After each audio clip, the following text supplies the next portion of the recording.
Good morning student, एक बार आपका फिर से स्वागत है। हम कर रहे थे क्लास 10 का मॉडल पेपर। हमने क्वेश्चन ले 1, 2 एंड 3 कंप्लीट कर लिया था। आज अपना क्वेश्चन है क्वेश्चन नंबर 4। देखो क्वेश्चन नंबर 4 में क्या दे रखा है, फाइंड एचसीएफ ऑफ 96 एंड 404। 96 और 404 का मुझे क्या करना है, एचसीएफ फाइंड करना है।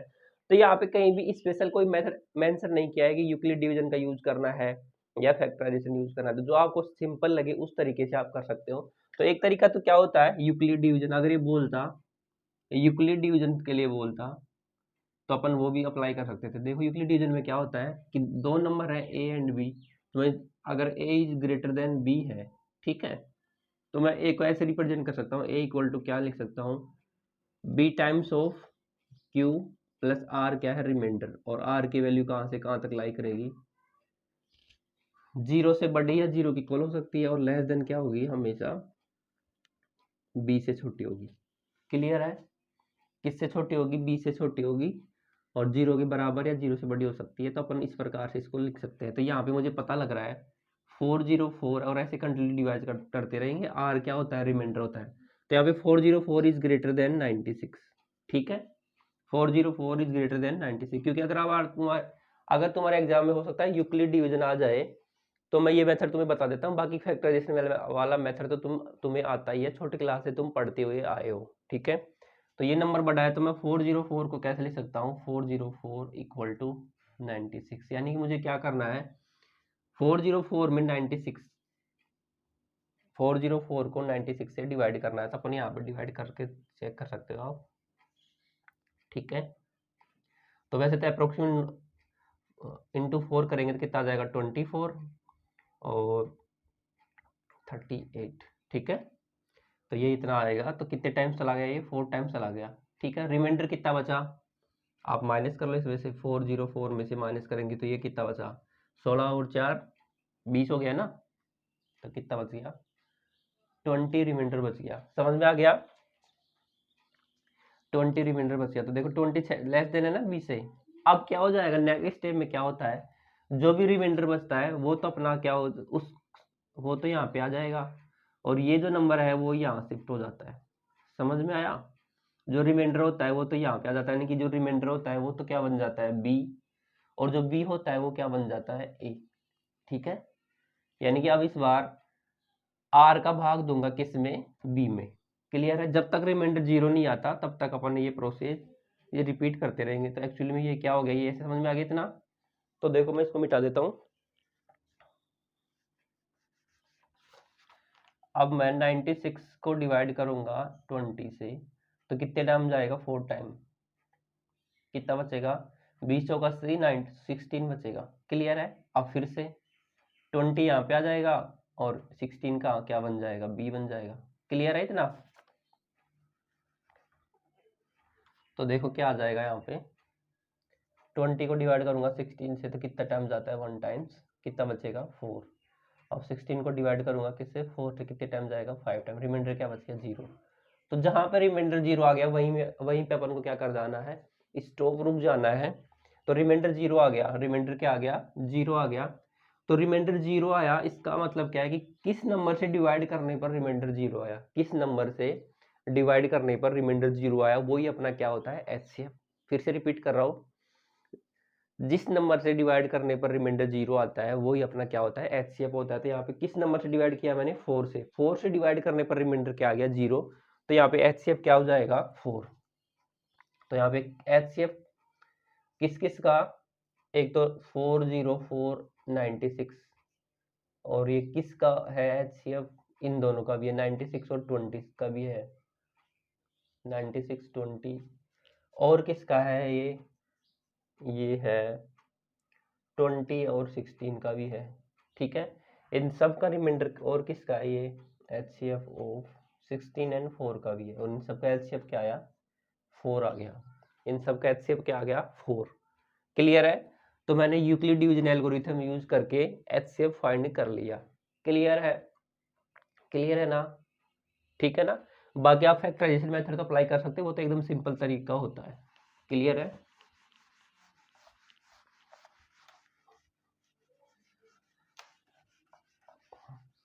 देखो अगला एक क्वेश्चन है, क्वेश्चन नंबर 5।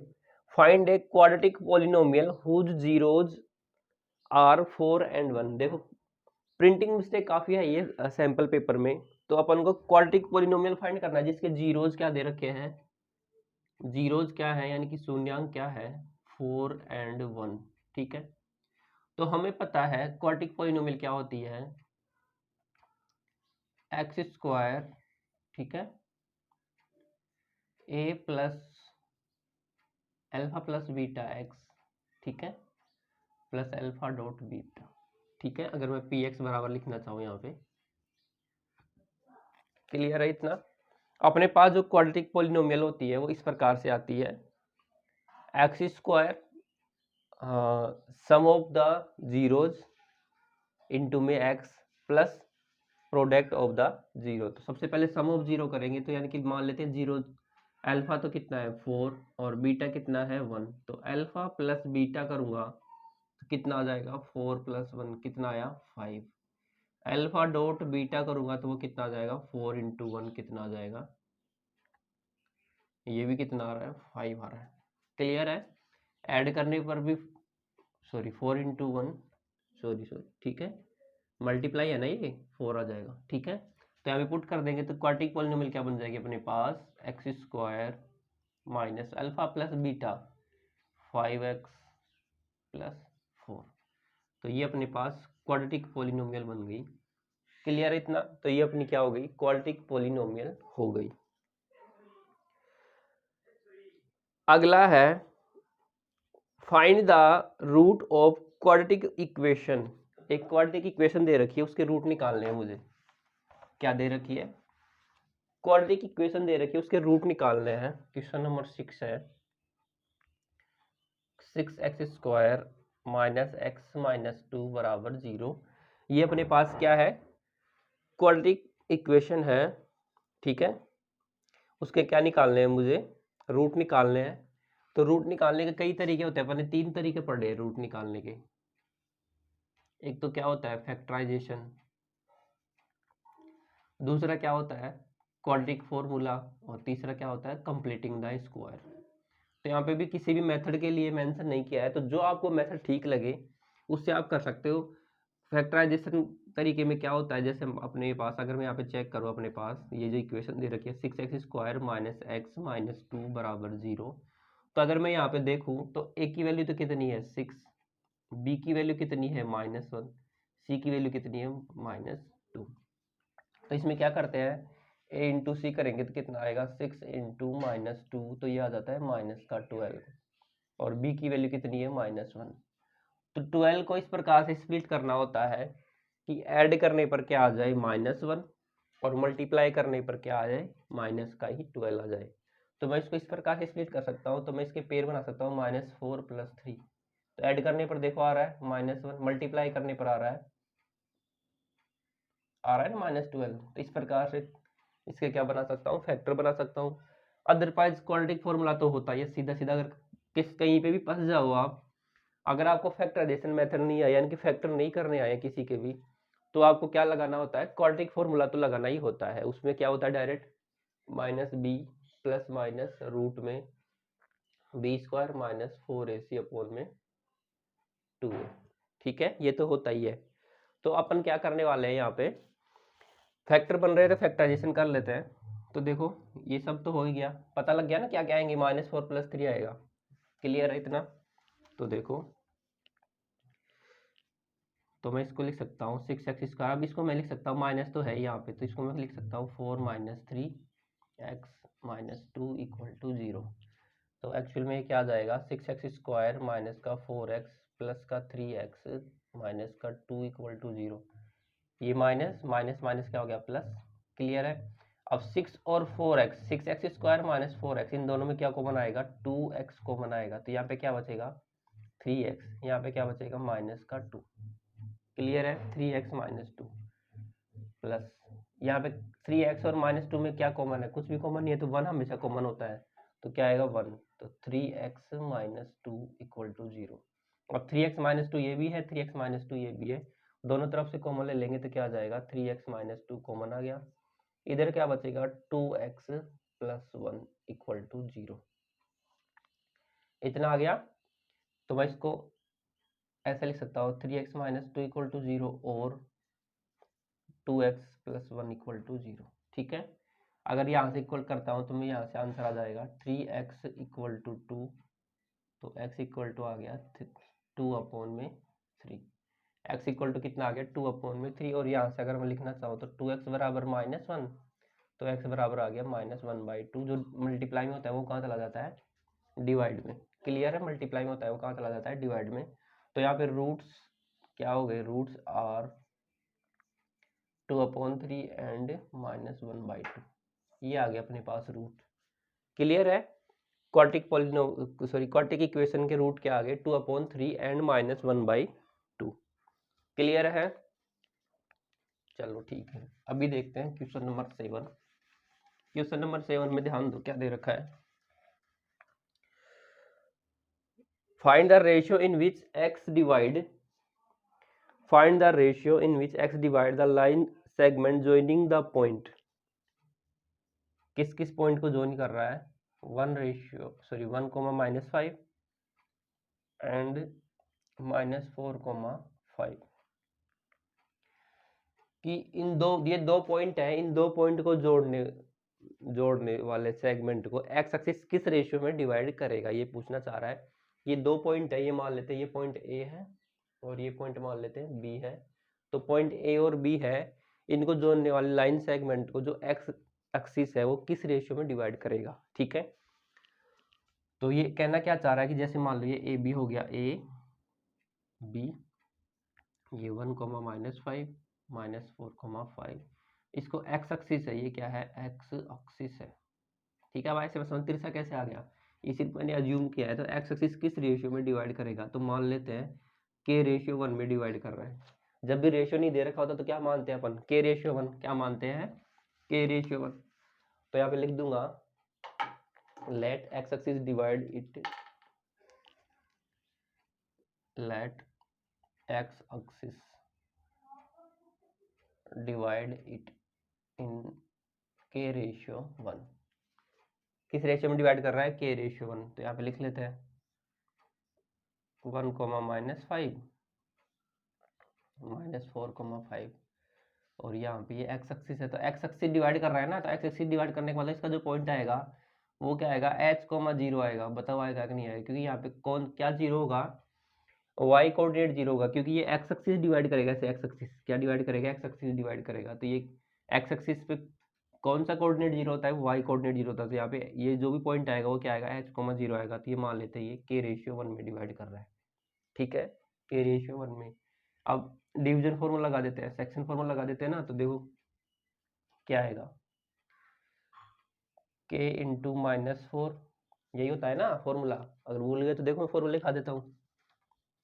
मैं अगर m रेशियो n में डिवाइड करता है तो क्या आएगा, mx2 प्लस nx1 अपॉन में क्या होता है, m प्लस n। इसी प्रकार my2 प्लस ny1 अपॉन में होता है m प्लस n, यही होता है। क्लियर है, तो यहाँ पे रख देता हूँ मैं वैल्यू, mx2, m की जगह क्या है, k है, तो k इंटू -4 क्या आ जाएगा, -4k, ये आ जाएगा प्लस का 1, k प्लस 1। ठीक है, और इसके के लिए क्या आ जाएगा, 5k माइनस का 5, ये इससे मल्टीप्लाई होगा ना, 1 -5 से मल्टीप्लाई होगा, डिवाइड में क्या आ जाएगा, k प्लस 1। क्लियर है, -4k प्लस 1, 5k -5। क्लियर है।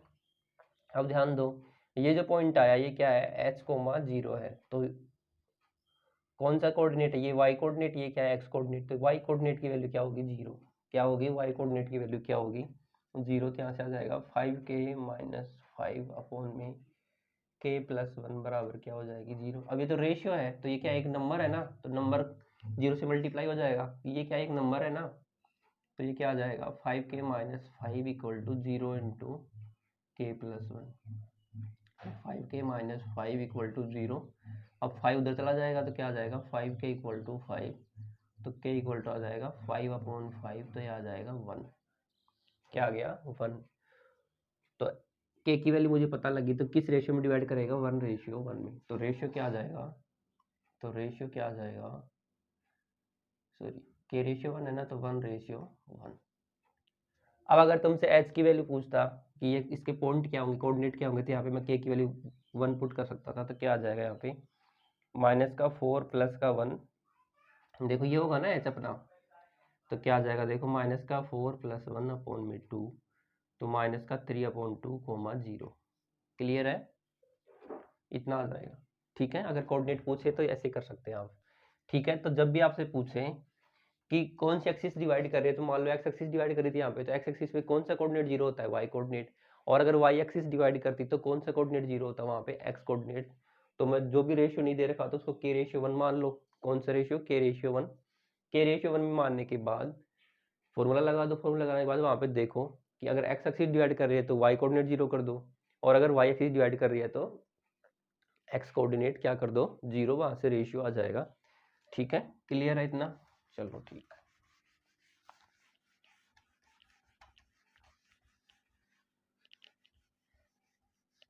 अगला देखो,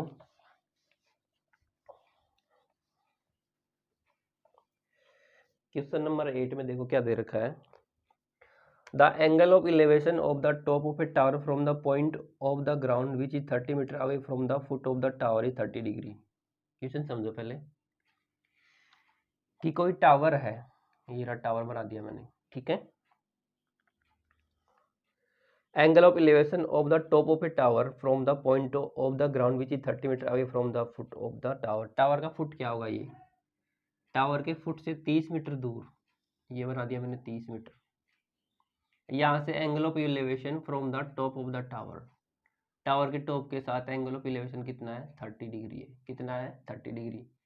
टावर के फुट से 30 मीटर दूर पे एक पॉइंट है, वहां से टावर का एंगल ऑफ इलेवेशन क्या है, ये कितना है, 30 मीटर। एंगल ऑफ इलेवेशन कितना है, 30 degree. Find the height of the tower, तो मान लेते हैं हाइट ऑफ टावर एच है, तो ये ए बी हो गया। तो ये इस प्रकार से डायग्राम बनेगा। क्लियर है, क्या कहना चाह रहा है कि जैसे मान लो कोई टावर है, तो टावर ऐसे खड़ा रहेगा ना, ऐसे। अब उसके फुट फुट से, यानी कि ये पैरों से, यानी कि ये मान लो पैर है नीचे, ठीक है, ये रहेगा ना टावर, इस टाइप से टावर रहेगा।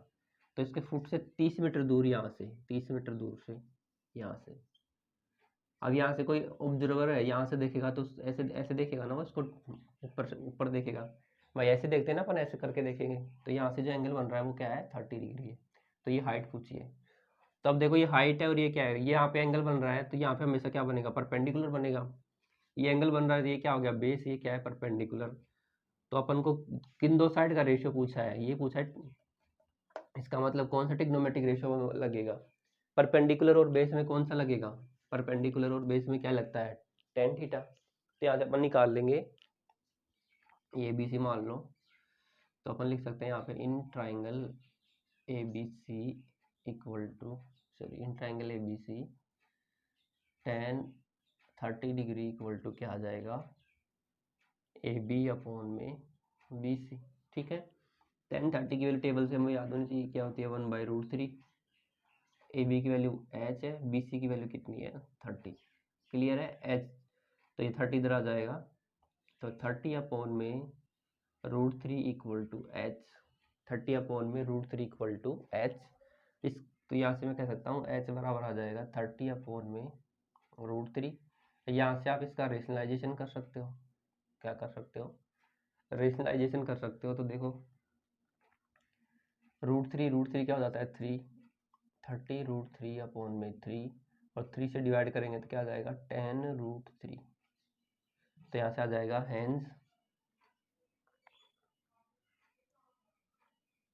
हाइट ऑफ टावर क्या आ जाएगा, tan √3 मीटर में आया है आंसर। ठीक है, tan √3 मीटर कितना आ जाएगा, tan √3 मीटर आ गया।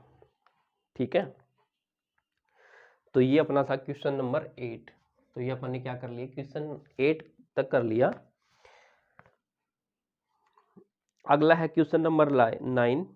क्या दे रखा है, draw a line segment of 6.7 metre and divide it into 2:3। क्या करना है, 2:3 में डिवाइड करना है एक लाइन सेगमेंट। एक कंस्ट्रक्शन का क्वेश्चन है, ये कौन सा क्वेश्चन है, कंस्ट्रक्शन यानी कि रचना वाले चैप्टर में से आया है। तो देखो, तो रचना वाले चैप्टर में मैंने तुम्हें बताया था, क्वेश्चन नंबर 9 है, तो 6.7 ये मैंने ड्रॉ कर दिया। 6.7 मीटर का लाइन सेगमेंट ड्रॉ कर दो सबसे पहले।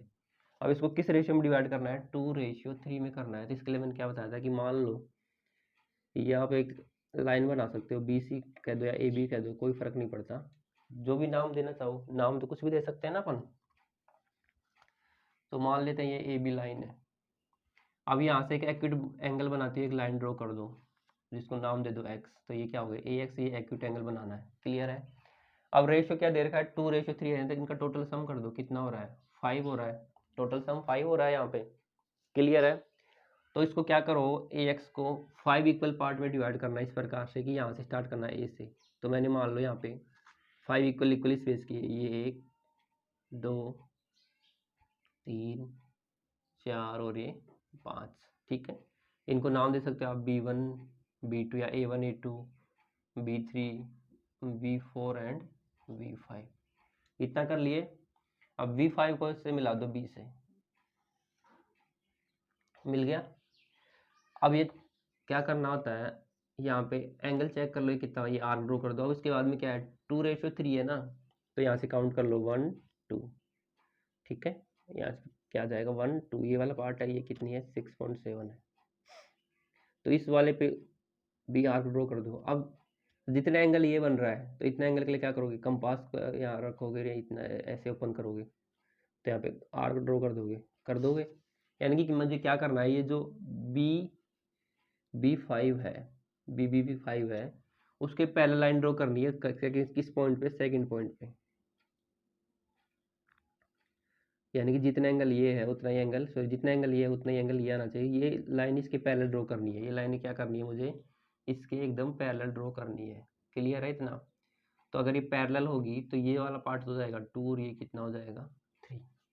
पैरेलल लाइन ड्रॉ करनी है। क्लियर है? दोबारा समझा देता हूँ अगर दिक्कत आ रही है। देखो अभी मेरे पास कंपास अवेलेबल नहीं है। अब सबसे पहले लाइन ड्रॉ कर दोगे 6.7 सेंटीमीटर की। ठीक है, अब क्या करना है, इस पॉइंट पे एक्यूट एंगल बनाते हुए एक लाइन ड्रॉ कर दो। कर दी। अब क्या करना है, इसको 5 इक्वल, अगर टोटल जो भी रेशियो दे रखा होता है उन टोटल का सम करना होता है और उतने पार्ट में डिवाइड करना होता है। तो देखो कितना हो रहा है? 5। तो 5 इक्वल पार्ट में डिवाइड कर दो। आगे 5। ठीक है, ये इक्वल इक्वल होनी चाहिए। जैसे मान लो ये, इसको नाम दे रहे हो आप A1 A2 A3 A4 and A5। Last वाले पॉइंट को इससे मिला दो। ये एंगल चेक कर लो कितना है। अब इसमें देखो छोटा नंबर कौन सा है? 2 है ना, तो यहाँ पे भी आर्क ड्रॉ कर दो। कर दिए। अब जितना एंगल ये बन रहा है उतना एंगल यहाँ पे बना दो। तो इसके लिए मुझे इतना ओपन करना पड़ेगा ना, तो यहाँ पे ऐसे। ठीक है, अब क्या कर दो, इसको ज्वाइन कर दो ऐसे।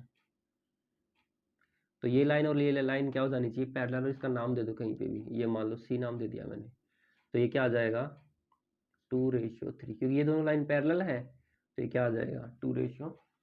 ठीक है, जैसे जैसा मैंने किया वैसे वैसे आप लिख दो। तो स्टेप में क्या आ जाएगा? ड्रॉइंग लाइन सेगमेंट ये भी, ये सब आप लिख दोगे ना, कोई दिक्कत नहीं है।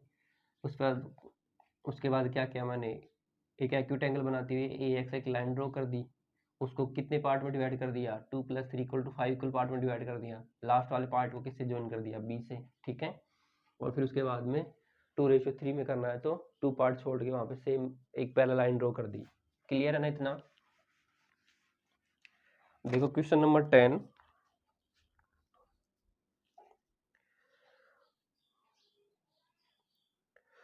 क्वेश्चन नंबर 10 भी क्या है? कंस्ट्रक्शन का है, तो इसको मैं इसमें थोड़ा टाइम लगेगा।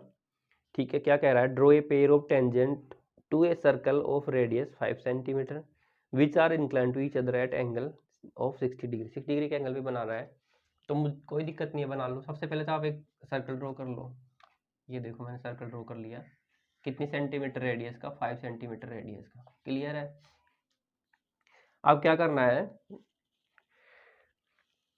विच are incline to each other at angle of, यहाँ पे दो पेयर ऑफ टेंजेंट ड्रॉ करनी है जो एक दूसरे पे कितने डिग्री पे झुकी हुई हो? 60 डिग्री पे। हमें पता है टेंजेंट की प्रॉपर्टी क्या होती है, कि आउटसाइड पॉइंट से जहाँ पे ड्रॉ करते हैं उनकी लेंथ क्या होती है? इक्वल होती है। और टेंजेंट क्या होती है? जहाँ पे मिलती हैं वहाँ पे क्या बनता है, यानी कि रेडियस के साथ कितने डिग्री का एंगल बनाती है, 90 डिग्री का।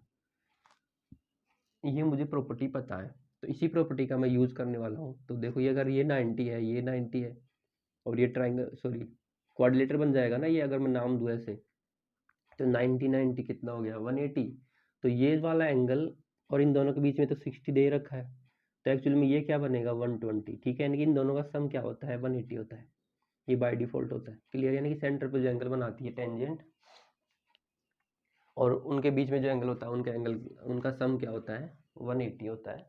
तो देखो सबसे पहले क्या बना दोगे, सर्कल, सॉरी सर्कल को मैंने मिटा दिया, सर्कल बना लो 5 सेंटीमीटर का, बन गया। अब क्या करो, इस वाले पॉइंट, ठीक है, सर्कल बन गया। अब कहीं पे भी ले लो, एक पॉइंट यहाँ ले लो, तो इस पॉइंट पे क्या कर लो आप, परपेंडिकुलर ड्रॉ करो। इस पॉइंट पे क्या करो आप, परपेंडिकुलर ड्रॉ कर दो। ठीक है, इस पॉइंट पे तो परपेंडिकुलर कैसे ड्रॉ करेंगे, यहाँ पे मुझे 90 डिग्री का एंगल बनाना है, तो क्या करना पड़ेगा, कंपास को ओपन करना पड़ेगा, एक आर्क ड्रॉ करनी पड़ेगी, कर दी, फिर यहाँ से कट करने पड़ेंगे ऐसे, फिर एक बार फिर ये कट करना पड़ेगा, फिर ये कितना हो गया 60 डिग्री का एंगल, ये कितना हो गया 120। अब इन दोनों का क्या कर दोगे, एंगल बाइसेक्टर कर दोगे ना, तो एक बार यहाँ पे रखोगे और इसका हाफ, तो एक बार ऐसे कट कर दोगे, एक बार यहाँ रखोगे तो ऐसे कट कर दोगे, तो ये जो ज्वाइन हो रहा है यहाँ पे इसको ज्वाइन कर दो। क्लियर है, यानी कि अगर ये ओ ए है तो पॉइंट ए पे क्या ड्रॉ कर दो, एक परपेंडिकुलर ड्रॉ कर दो, जिसको नाम दे दो आप ए पी, नाम दे सकते हो। क्लियर है। अब दूसरी क्या करना है आपको, दूसरा क्या करना है, यहाँ पे इसको ज्वाइन कर दो, कहीं पे भी कर सकते हो, कहीं पे भी। अब यहाँ पे भी एक परपेंडिकुलर ड्रॉ कर दो, तो परपेंडिकुलर ड्रॉ करने के लिए क्या करना पड़ेगा, वही एक आर्क ड्रॉ करनी पड़ेगी ऐसे। ठीक है, क्या करनी पड़ेगी, एक आर्क ड्रॉ करनी पड़ेगी, फिर ये फिर इन दोनों का, तो जहाँ पे जाके मिलेगी, ये जहाँ पे जाके मिलेगी, तो ये पॉइंट आ गया, पी नाम दे दो उसको। ठीक है, क्लियर है। तो ये जो एंगल आएगा वो हमेशा 60 डिग्री आएगा, और ये कितना आएगा 120 डिग्री आएगा। क्लियर है क्या इतना, ठीक है, क्लियर है। अगर ऐसे नहीं आ रहा है तो देखो दोबारा से क्या करना है, उसको ऐसे रहने दो, एक सर्कल ड्रॉ कर लेना, कर लिए। अब मान लो इधर मिला लेता हूँ, इस बार में कंफ्यूजन आ रहा है, तो ये रेडियस 5 सेंटीमीटर सर्कल ड्रॉ कर, यहाँ पे क्या करो, एक परपेंडिकुलर ड्रॉ करो। परपेंडिकुलर ड्रॉ करने के लिए मुझे क्या करना पड़ेगा, एक आर्क ड्रॉ करनी पड़ेगी, कर दी, फिर यहाँ से ये 60 डिग्री का, और फिर ये 120, इन दोनों का परपेंडिकुलर सॉरी इन दोनों का क्या करोगे, एंगल बाइसेक्टर करोगे तो 90 डिग्री आ जाएगा। तो एंगल बाइसेक्ट करने पर लगभग यहाँ पे आएगा ये, और इसको क्या कर दोगे, ज्वाइन कर दोगे, कर दिया।